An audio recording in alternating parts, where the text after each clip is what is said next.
it's 10 to 20% underpriced.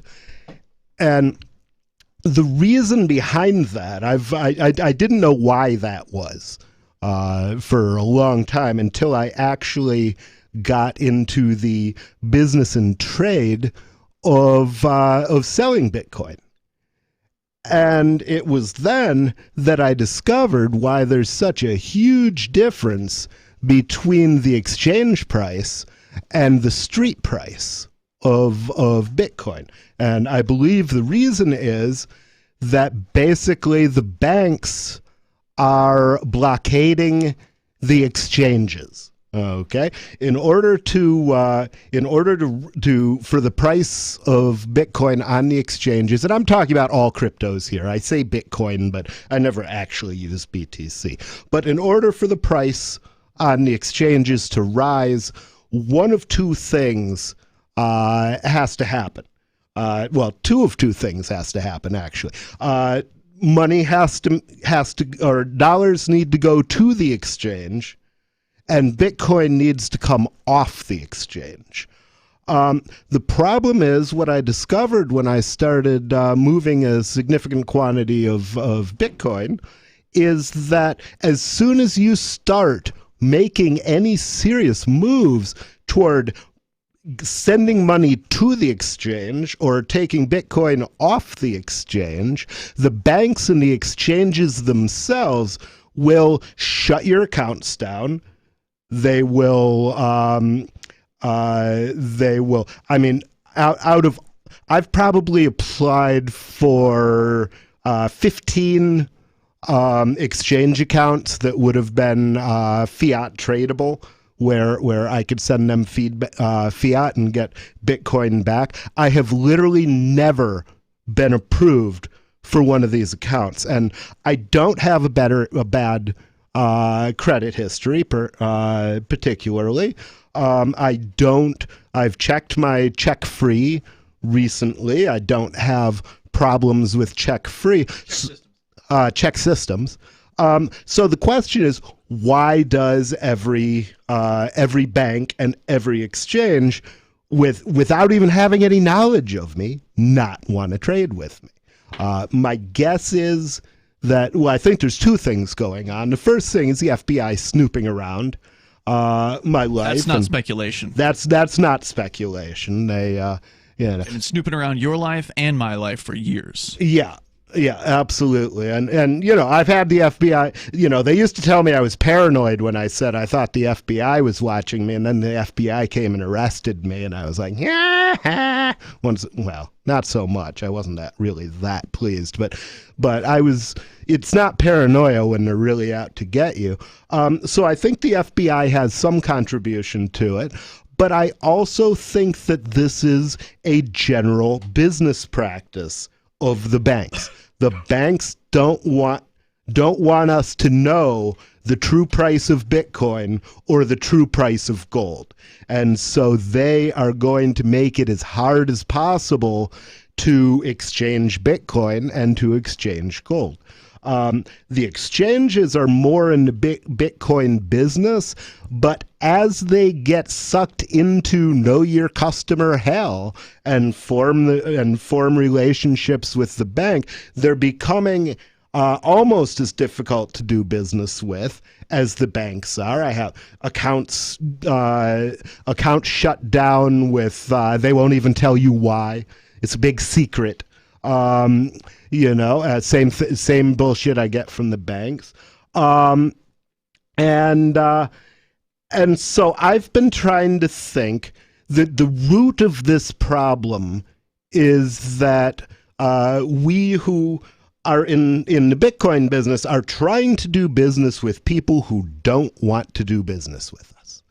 And I think the proper solution to that is to find people who do want to do this kind of business and do want to do business with us and do it with them. So I've been thinking for many moons about what could be done to get the price equalized and the price properly noted, because all of my net worth is in or all of my net worth to speak of is in Bitcoin, or the church's net worth. Really, I don't actually own anything, but it's all in Bitcoin. So for one thing, if the exchange price was equal to the street price today, then I'd be 10% richer, which would be nice. But also, I think that an increase of, say, $1,200 per Bitcoin, or 10%, more than 10%, I think would also lead into reestablishing the bull market, which I very much miss. So I'm a computer programmer, and I've been experimenting and researching and trying to figure out different ways, different business models that people can get the Bitcoin that they want and need, so people can escape the dollar, which is the most important thing, because the dollar is blood money. The dollar is backed by the fact that the government is perfectly willing to kill you or take your shit or throw you in prison if you don't show up with some dollars for them. That's the root that's the root value of the dollar. The dollar is backed by not being murdered by the government, and not being robbed by the government. Well, not being robbed worse by the government, because, taxation is theft. So there's basically, there's a collection of different ways that I've been looking at doing this. And they all involve local trades, because you can't easily move money across the country without either going there yourself or having a bank account and a wire transfer network and the Federal Reserve to go through. It's difficult to move money when you're unbanked, if you will. And I'm hoping that one day I will never have to be banked again. So basically, all of these things would involve mostly local trade. And then there's two things that can be done, I think, to equalize things, because basically, if we're all trading locally in Bitcoin, and let's say there was no national trade at all trading in Bitcoin was local. Well, you would find, depending on the number of people who are obtaining Bitcoin to buy things with it, and the number of people who have Bitcoin because either they get paid in Bitcoin, maybe they're a software developer and they work on coins, or they are a miner, okay, or they could be involved in some sort of retail business that works with coin, so basically, there are going to be some people out there who have more, who get their income in Bitcoin, and some people who get their income in dollars. And given the vagaries of the market, it's likely that the people who are getting paid in Bitcoin are concentrated in certain states and towns, and the people who are getting paid in dollars but want Bitcoin are concentrated in other states and towns. So so what I would expect to see is that if we've got a healthy local trade in Bitcoin going, and if we have actual spot prices, the prices that you can really buy this shit at, where you are without going to too much effort, if those prices are published, then the movement of the Bitcoin across the country should be able to take care of itself, because what would happen is people are opportunistic. They're always looking for opportunities. They're always looking for an opportunity to benefit themselves. So basically, if you're in a particular town and you notice that, oh, well, to the east of me, there's a town where the Bitcoin price is significantly higher. And to the west of me, there's a town where the Bitcoin price is significantly lower. So if I drive west, I can buy Bitcoin cheap. And if I drive east, if I then take it and drive east with it, then I can sell it at a higher price. That's arbitrage. That's what people do. That was and that's how prices equalize, because when you arbitrage from a low-priced market to a high-priced market, well, you're taking product out of the low-priced market and putting money into the low-priced market. So that means that the prices on the low-priced market over time are going to rise. Meanwhile, you're taking money out of the high-priced market, and you're putting product into the high-priced market. So the prices on the high-priced market are going to fall. And this is the purpose of arbitrage from a systemic point of view.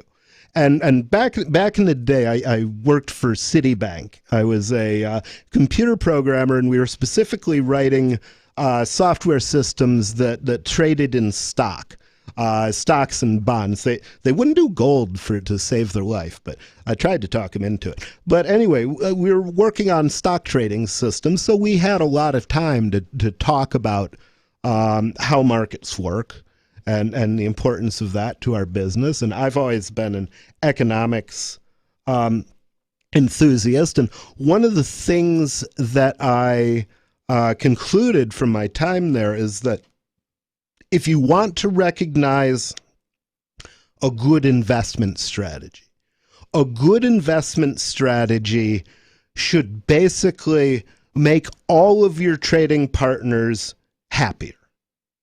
It should improve the lives of the people that you deal with on both sides, the people that you buy from and the people that you sell to. It needs, and in general, from a systemic point of view, it should be providing some service to the market, okay? And so the kind of things that we provide to markets as a service, sometimes it's just injection of liquidity. Markets need money, and they need that money to be able to move around in order to work. So one way to invest is to inject liquidity into a market, and perhaps you're playing a market maker.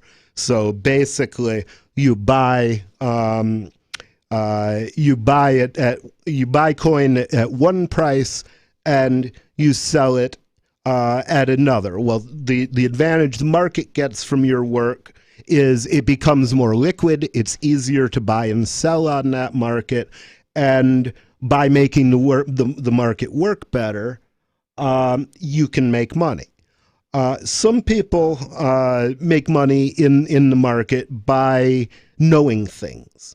Okay, for example, you could go out and study the 5 biggest widget companies, or the 5 smallest widget companies, and do a lot of analysis of that.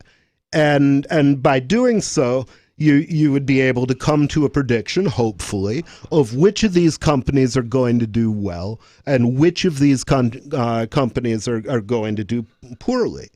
And if you're correct and you put your money where your mouth is by either short selling or buying the various companies that you looked into according to their desert, then you make money that way by having better knowledge than other people have.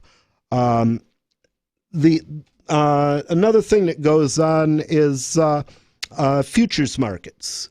You know, it's without a futures market, the price of wheat would flood the market every fall around harvest time, and the price of wheat would go extremely low.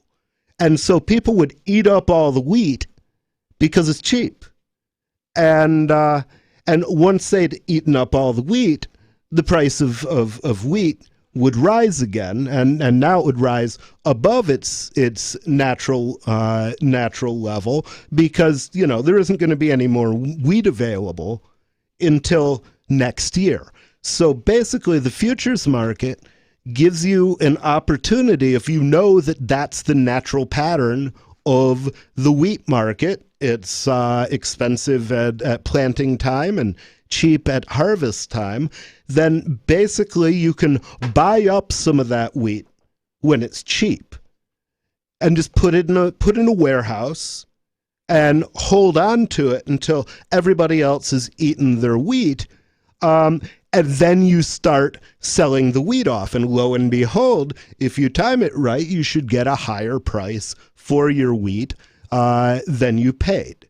And you can do that with anything. So basically, the service that a futures trader or speculator, although I hate that word, is providing is to arbitrage through time, to buy things when they're not needed, and to be Johnny on the spot, ready to provide them when they are needed. Another aspect of this is if you're a wheat farmer. Okay, in that case, you might also use the futures market, but for you, it would work like this. Every spring, if you don't have a boatload of money sitting around, or you want to keep a growing operation, so you want to keep planting more than you can afford to buy, then what you do is you would sell a futures contract for about harvest time, and say, okay, I've got wheat for future delivery. Okay, so I'm going to sell you some wheat for November delivery, and if you buy it, then come November, I will come and dump this wheat on you, and I will give you a discount. It'll be much cheaper than the price that you would expect to pay in that time, because you have to wait for it. So as my wheat farmer, I sell my futures contract, my wheat for future delivery, and I take that money and I go and I buy the seeds, and I hire a couple of people to help me. Okay, and so I invest that money in actually producing the stuff that's required to fulfill the futures contract. So again, that gives people who want to be productive but don't have the capital to go full stream ahead, or to be able to work all the time. It gives them the ability to borrow capital and increase their profit by borrowing it, and also produce profit for the person who's providing it. So everything in the in everything that makes you money benefits the market in some way, and everything that benefits the market should, in theory, make you some money if you do it well, and if you think about how am I going to capitalize on this, which is good, because that means that If you're turning a profit doing things that are helpful to others, then that's a wonderful thing, because that means you can be even more helpful to people next year. And the year after that, you can be even more helpful to people, because your value, your net worth, the amount of money that you have to play with is constantly expanding. So basically, in this market where instead of national exchanges, we were trading Bitcoin locally, there would be a certain subset of people that would grow normally out of it, where if you're announcing the prices that you're buying and selling at, if you're advertising them, and I see that the price of Bitcoin is significantly cheaper one place than another, then I can go there, buy it cheap, come back, sell it dear, or go someplace else and sell it dear. So that allows me to move. That allows the both the coin and the dollars to get evened out across the nation. But the hard part is setting up setting up the local outlets, because basically in order for that to work, you don't know people all over the country, so people would have to be in the more or less regular trade of selling Bitcoin in all the various towns where you deal. And that's starting to be the case with Bitcoin vending machines, but it's still got a long way to go. And so I've got a few business models that I think would help this happen, and I'm hoping that some people will not only take me up on this so that they make some money, but also so that I've got somebody right now in Miami, and she wants Bitcoin, and she doesn't have a way to get the money, get the dollars to New Hampshire, and as a result of that, she doesn't have her Bitcoin. So if there was somebody down in Miami who was willing to say, "Oh, okay, yeah, I've got some money sitting in Bitcoin, and if I know that I can replace that Bitcoin without too much risk, I don't want to have to do it on local Bitcoins, because you never know what you're going to get, and at least some level of profit, then it would make sense for them to take care of my customer down there, and basically take care of my customer. And in theory, maybe if they're buying their Bitcoin back from me, then they would more or less be an intermediary between myself and my customer. But being a weed dealer, I'm not that big on credit. I don't like lending things out. So usually in that business, the way it works is, you buy a quarter pound or a couple of ounces, and then you go out and you sell smaller packages. Okay. And as you do this, you make some money. The nice thing about it is that nobody has to trust anybody for this to work. The only thing you have to do is trust yourself enough to say, okay, I believe my estimates of the market are correct. I believe that I can sell this Bitcoin and replace it at, say, 5% more than I'm receiving for it, and so I'm going to sell it and immediately order it again. So that's the first very simple business model is just ordering, or pretty much what I've been doing, order Bitcoin off the net or from a great distance, and when you receive it, sell it to people. And if you can do this locally, if you can make it hand over hand, you don't have to worry about banks. You don't have to worry about exchanges.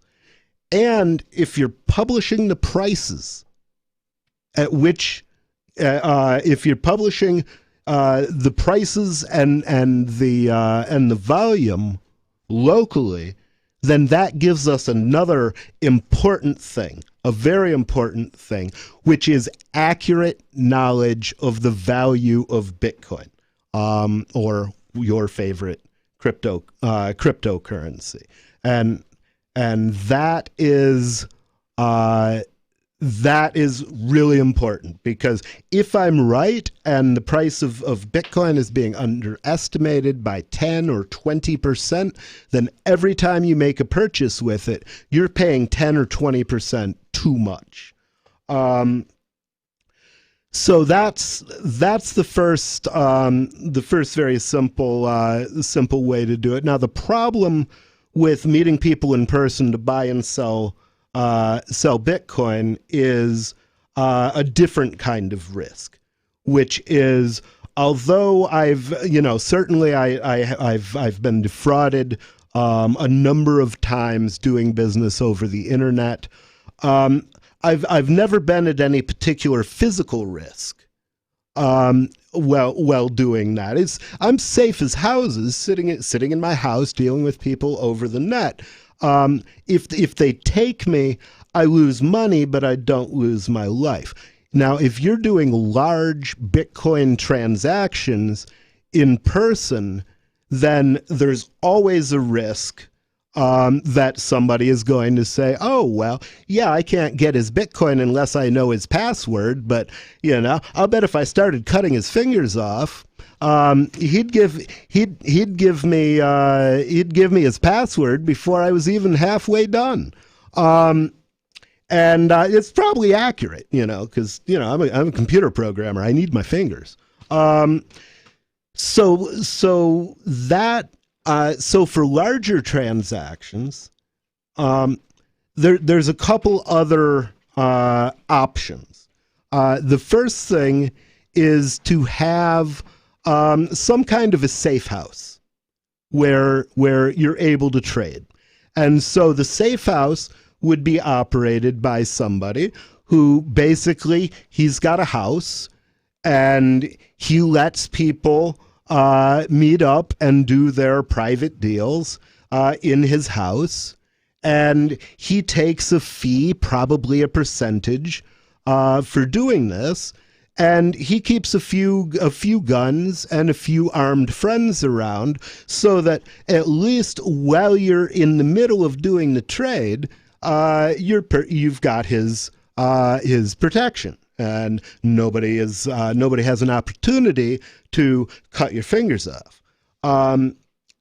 So that's and basically that would again be something that he's doing this, one would assume, because he's getting tipped out. Somebody's making it worth his while. So that again is a business model, and I guess the ultimate expansion of that model would be basically operate traders clubs. Like we've got a club in New Hampshire, it's an agorist club. They're not specifically built for Bitcoin vending because they existed before Bitcoin did. But people go in there and they do lots of business, and it's a nice, safe place to do their business. That idea could be expanded into basically you own a small club, you keep security there 24/7, and you make people feel safe enough that they are willing to pay you to trade in your club. And of course, also you're going to be, one would assume, selling them beverages, selling them weed, selling them, whatever they need to make themselves comfortable. And I think this is actually an excellent agorist model for right now, because it also, if you've got a place like that, it also gives you a place where you can avoid the Rona or avoid the government's reaction to the Rona. Speaking of weed, let me cut in here for just a moment while you do your thing. A lot of these clubs that have existed so far, the Bitcoin Embassy is one example here in New Hampshire. It's relatively new, but they've had similar embassies in, I believe, Tel Aviv, I believe Montreal, I think Denver, I believe Manhattan. I've been to the one in Manhattan years ago. All of the ones I'm mentioning are now closed. The more recent one was the one that Jeffrey Tucker created in Atlanta. That opened it, I think, maybe shortly before the one here in New Hampshire did, and that is also now closed. So far, it just hasn't worked out, even in big cities where presumably there's enough people. And maybe they weren't doing your vision. They probably weren't doing your vision. Model that they were working on? Because if they're just selling snacks, they're going to have to have either a lot of people or a lot of motivated people. I suspect it was more than snacks, but I don't know what it was. They probably had a vending machine on site. They probably had people speaking. They probably sold memberships. I don't know, though. I'm not sure. I've never joined one of them, so I couldn't speak to it. Well, I guess one thing that is probably in my future, if I'm gonna if this looks like a workable idea, is to go and find whatever Bitcoin embassies or Bitcoin clubs or Bitcoin trading spots may exist, and visit them and find out what was their business model that kept them alive.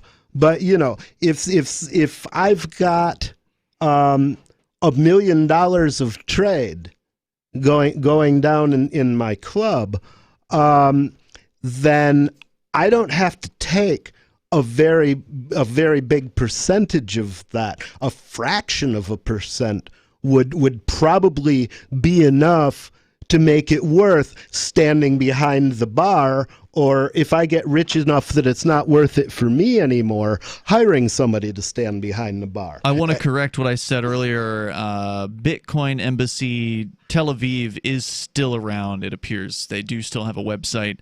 It looks like it's, I can't read all the language on it, but there is some English here.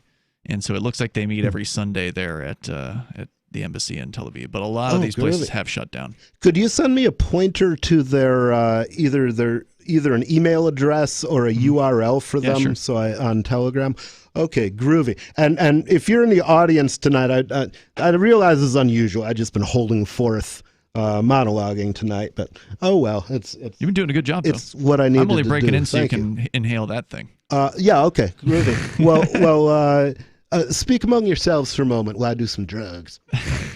So, do you have a Bitcoin embassy near you? I'm actually looking at a list here from blocksocial.com with a list of Bitcoin embassies. And we know Atlanta is down and out, I believe. Let's see, they got a Bitcoin embassy Ukraine as well, Bitcoin embassy Stockholm, Bitcoin embassy Helsinki. But at the top of the list is actually Bitcoin Embassy New Hampshire, and it is not an alphabetical list, so that's a good sign. Well, that's a good thing. Is that the Keene one or the Portsmouth? That's the only one. Oh, okay. There's not another one. That's right. The Portsmouth thing is something else. Portsmouth had a store that was just like the Bitcoin shop. They sold knickknacks and cool little things that you could put on a shelf or whatever. The Doge pillow was a real big seller. I got my Dogecoin shirt there. Yeah, so it looks like embassyofbitcoin.com is still up, but which one was that? I think that was Ukraine. So yeah, Ukraine still apparently has something going on. And then you've got, what else here? There's Bitcoin Embassy Stockholm, which they still have a website. So some of the European Bitcoin embassies are still going, plus Tel Aviv as well. And Helsinki, let's check that one too. Groovy. Yeah, I'm guessing that a lot of I'm guessing that a lot of Bitcoin businesses failed as a result of the what was it, 2018 crash? Maybe. Just because it was really easy at that time to get cocky and think, hey, my money keeps doubling in value every day. I don't have to think, or I can spend money recklessly. But there's a thing called the law of diminishing returns, which says if your investments are producing huge returns, enjoy it while it lasts, because sooner or later, when you exploit an opportunity, you also liquidate that opportunity, and once it's liquidated, it's gone. Bitcoin, I think this is Stockholm. They had a website where they linked to a meetup group, and they've got a pretty good meetup group URL. Theirs is meetup.com/Bitcoin, so you can tell they've been around for long enough to snag that URL. However, they've only had one event so far. It looks like, is this year? The Bitcoin halving back in May. That's it. Of course, it's quite possible that these places would be a lot more active if it wasn't for the Rona. I'm sure even Bitcoin people are silly enough to get caught. I mean, I was scared of the Rona for about a month. And the Europeans, yeah, for sure. I was definitely concerned until months started passing, and it was like, okay, I don't know anybody who's gotten it, and I certainly don't. I know 2 people who have gotten it, and I know nobody who has died. That's interesting that you were concerned about it. Like, to me, it's like, oh, the government's saying something, I'll just ignore that. Well, the thing is, where I drew my conclusions was actually where I usually draw my conclusions, which is from things that the government doesn't want you to know, or at least some government doesn't want you to know. So I was watching the footage of what was going on in China, and the footage was absolutely terrifying. Of course, then again, when you think of footage, nobody sees footage of a virus. What I was seeing was footage of the military and the police, seeing locking how they were behaving. Locking people in their homes, shit like that, you mean? Locking people in their homes. They were stopping people in their cars. They had a checkpoint, and they would take. They had a thermometer that they could touch to your forehead, and if your temperature was too high, they arrested you on the spot, dragged you off, and they were kicking the shit out of people. Wow. Well, they were doing this, which you wouldn't think they'd be that bad if they're arresting you for being sick. You wouldn't think they'd be that angry at you, but they were fucking them up. Yeah, so I went back another year on their meetup. So far this year, only one meetup. That was for the Bitcoin halving. It was an online event. They didn't even meet up in person. And then in 2019, they only had 2 meetups. So no, they're not having a lot of meetups in Stockholm. Okay. Well, I hope they haven't come down with Stockholm syndrome. But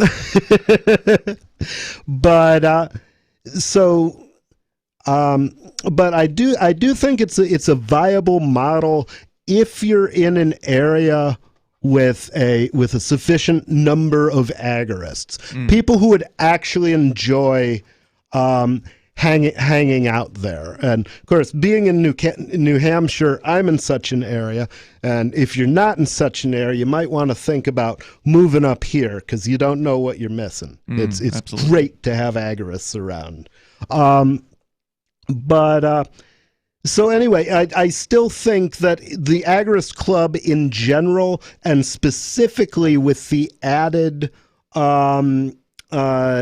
income of maybe making a significant amount of money off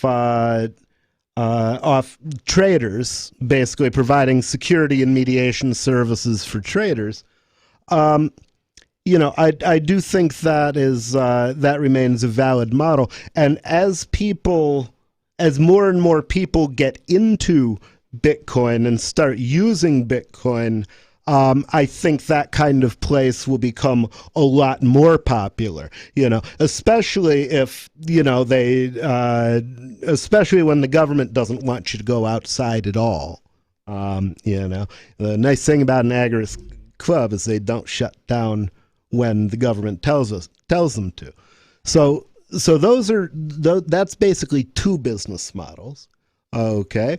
I've touched on a third one briefly, which is if you travel a lot, then one of your opportunities, you're traveling anyway, it's not a new expense for you, but you can make back some of the money that you spend on traveling. Okay, and it would be pretty easy to do. Each town you hit, find out what the local price is for Bitcoin, and if it's lower than what you're paying, buy some. If it's higher, sell some. And my contribution to this new Bitcoin ecosystem, if you will, my intention is to build something that's a cross between Craigslist and localbitcoins.com, or Bitcoin, or either of the either local.bitcoin.com or localbitcoin.com, which are pretty much same things, different currencies.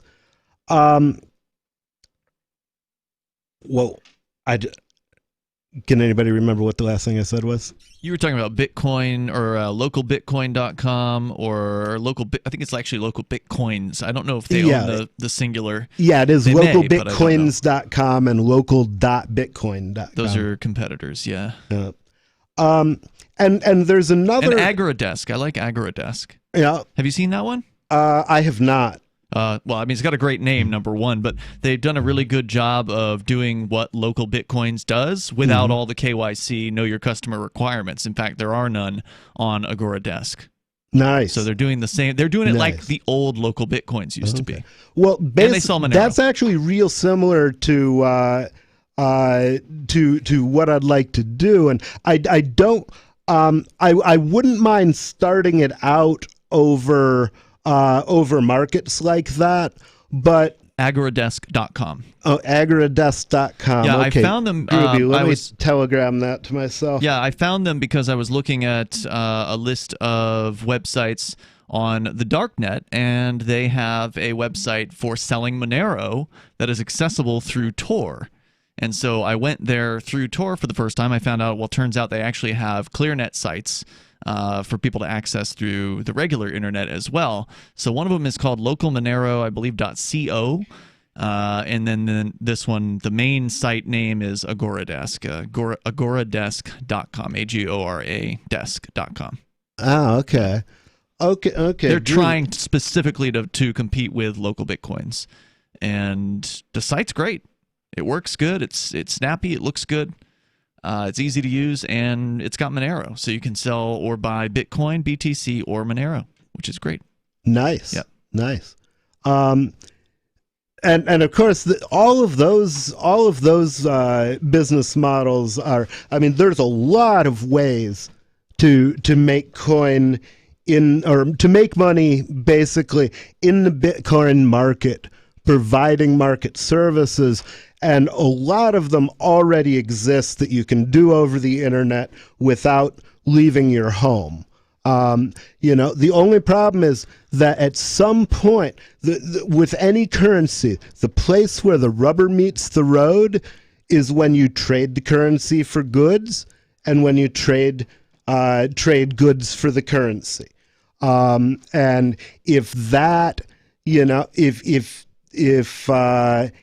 if you're saving your money for a house and it gets mature and you're ready to buy your house and you have a hassle with a Bitcoin exchange, or you have a hard time liquidating your stash, which some people do, then that's not going to be good. And you might not want to, it might make you think twice about using Bitcoin in the future.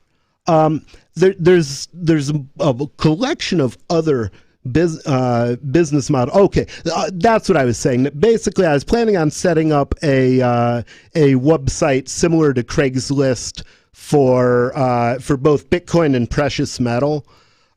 So that basically people always have a published price that they can look at that's local to them, and somebody they can do business with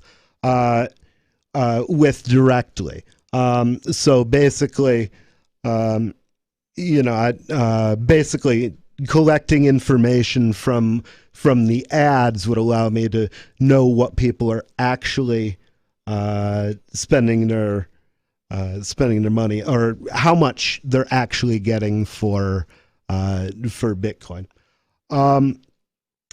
There's another option, which is Bitcoin is not just a replacement for cash. Bitcoin is a replacement for banks. Perhaps even, and that may be in the long run, the most important thing about Bitcoin is it allows you to do non-local business without cash. It's very difficult to do non-local business with cash, and the government intentionally makes it very difficult to do non-local business with things like, cash analogs, credit cards, bank transfers, Western Union, whatever the fuck you do. They basically use the concept of money laundering to make it so you can't trade, or you can't trade easily, or you can't trade in large amounts. Makes it very difficult to make a living trading because they want all of those opportunities reserved for them and their monopolistic cartel of bankers. So basically, you can strike a blow against the bankers by just setting up bidirectional Bitcoin vending machines, and set them up anywhere, especially places like, if I was looking for a place to set these up, I would look at marijuana dispensaries. I would look at strip clubs, because those are places where people want cash in a hurry. I would look at coin shops, and especially if you hold some precious metals or some stable coins, because it's only a matter of time before Peter Schiff figures out that a gold-backed stable coin is more or less the warehouse receipt that he's been pining for ever since I first started reading Peter Schiff. And I've got a lot of respect for the man. And so basically, stable coins for gold bugs and silver bugs out there who haven't realized that silver coins let you take your change when you spend an ounce of silver on a cup of coffee, but you can get your change without having to take it in dollars and without having to turn it back into precious metal. So that's also a business. And of course, we have established places that trade gold and silver with the public already. We've got coin shops, we've got pawn shops, we've got bullion dealers.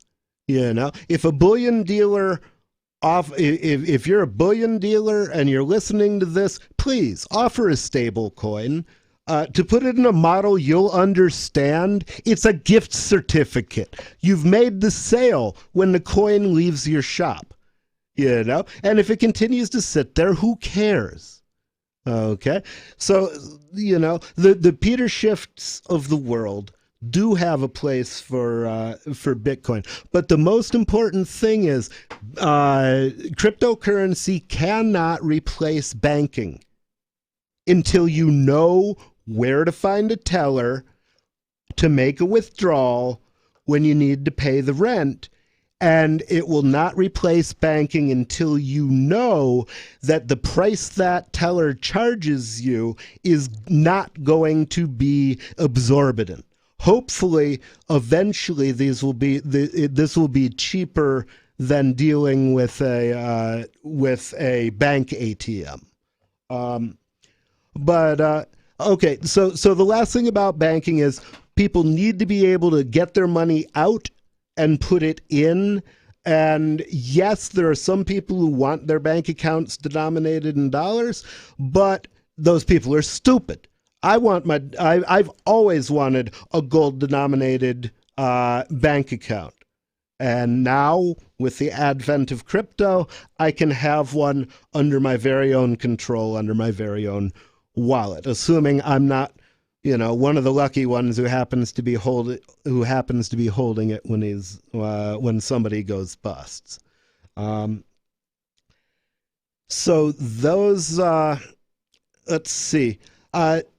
So the other thing is the two things about replacing the ATMs. If I was going to build this, what I'd be looking to do would be to build a machine that literally didn't give a fuck about what the price was on Bittrex, what the price was on any exchange, because it's not at an exchange. It's in a strip club or a marijuana dispensary or a cab company where the drivers can put their money in Bitcoin when they drop their cab off at night. What it cares about is the price right now and right here. And so basically it would, and based on, like humans base everything on marginal value, these things would want to base their price of Bitcoin on marginal value. So basically, always try to, I don't exactly know the algorithm for this, and hopefully I'll be able to show this video to a mathematician someday, and he'll be able to set me up with one. But if or a smart program trader, because program trading is a thing, and but basically the algorithm would be if the machine looks only at how much it has internally, which it knows, on both sides of the bag. So it would have two bags, a Bitcoin bag and a dollar bag. And basically the job of the machine would be to keep those two bags equally large, keep them balanced based on its current understanding of prices. And so basically, if a time comes when somebody starts buying up all the coin, and nobody is nobody's selling coin to the machine, everybody's buying coin from the machine in this moment. So the machine is going to raise its prices in reaction to that, and raise them. I mean, I guess before you spent your last $100 worth of Bitcoin, you'd probably let your dollar price go to infinity, because the machine's more or less out of business if it gets stuck at either stop. But anyway, that's something I'd like to write the code for, and of course you can then change that. Even from afar. Nice thing about that is you never have to do anything with the money if you're running this right. Because the question of running a Bitcoin vending machine is what the fuck do you do with the money? Banks don't want it. Stores don't want it. Your landlord, I mean, he's going to enjoy the first 20,000. But once you hit 1 million, he's going to be going, what am I supposed to do with this shit? Okay, well, one thing you can do with it, put in a Bitcoin vending machine, price the Bitcoin relatively low, or price the dollars relatively low, and let people buy your dollars and trade you back Bitcoin, which is what you want. So that could be a huge thing.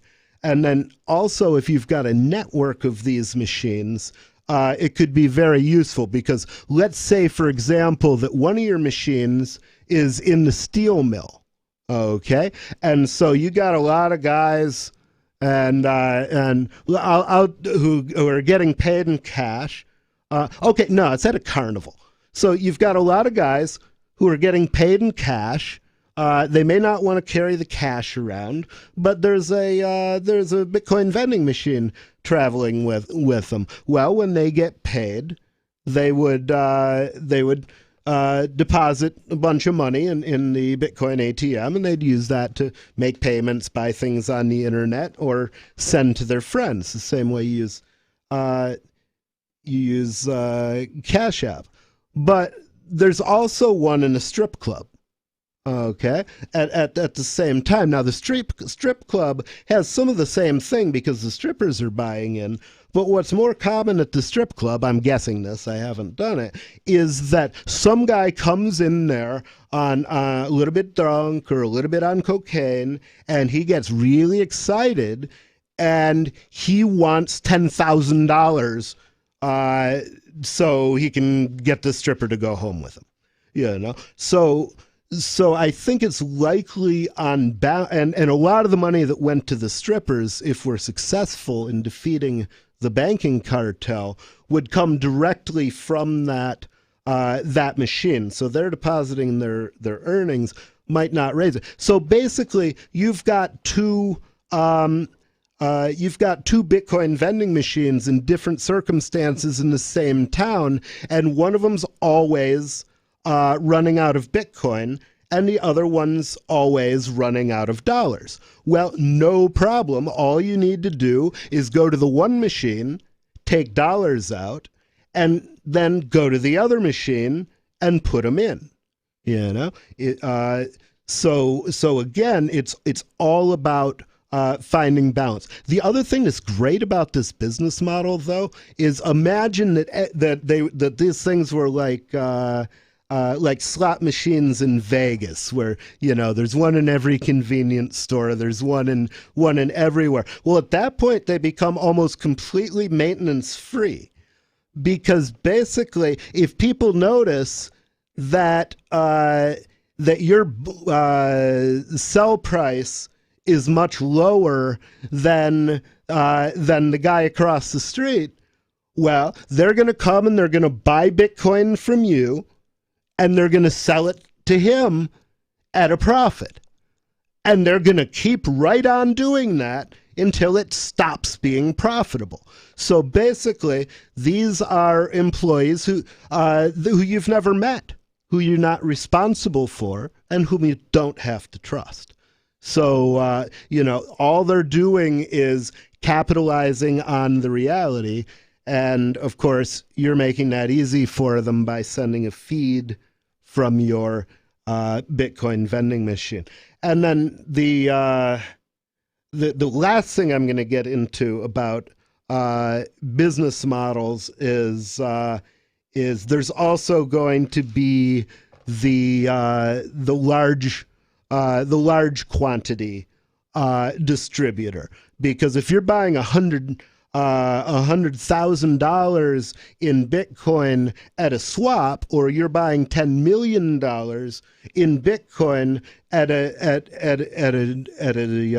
a time, then you're going to have some very special needs in terms of security, in terms of reliability, and in terms of having somebody who's able to know enough about the law to help you not get in trouble doing that. So basically, there's also room for the private bankers of Bitcoin, if you will, and that is an agorist enterprise that I would encourage people to take up, especially if you've been a private banker and you're sick of making money for your bank and you want to make money for you.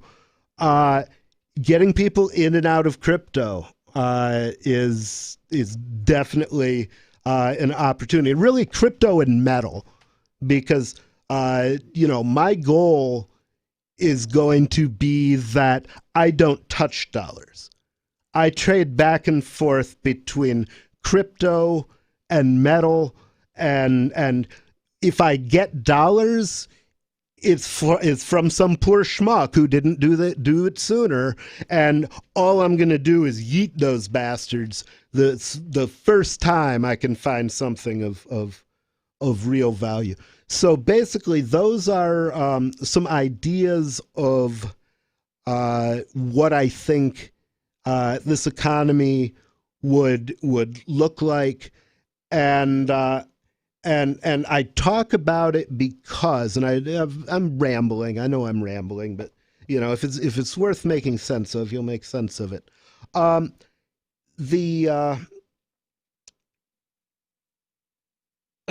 I lost track of what I just said. I need to set this up so I can back the tape up 15 seconds when I lose it. When I lose something like that. Of all the things I lost, I miss my mind the most. Anyway, these are just a few ideas. Feel free to get in touch with me offline. Send me an email at invisiblehand.church. Let me know what you're thinking about. Let me know whether you're buying coin or whether you're selling coin. And I will do my best to hook you up with somebody in your area, and if I can't do that, I'll sell it to you myself. And if it's enough money, I'll get on a plane to do it. So anyway, that is nobody's Pilo monologue, and when I wake up tomorrow, I'll watch it myself and see if it's any good, because I never remember what I say on the air. So anyway, thank you guys. Have a good night. If you're not in New Hampshire and you love liberty, you should be. COVID may be the end game. You want to be around some well-armed and like-minded friends. Peace out. On the wrong track and headed for you. Driving that train, pound cocaine. Casey Jones, you better watch your speed. Trouble ahead, trouble behind. And you know that notion just crossed my mind.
Trouble behind, and you know just crossed my mind.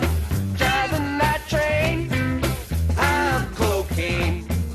Casey Jones, you better watch your speed. Trouble ahead, trouble behind. And you know that notion just crossed my mind. Driving that train, I'm cocaine. Casey Jones, you better watch your speed. Trouble ahead, trouble behind. And you know that notion just crossed my mind. Driving that train, I'm cocaine. Casey Jones, you better watch your speed. Trouble ahead, you know, trouble behind. And you know that notion just crossed my mind. And you know that notion just crossed my mind.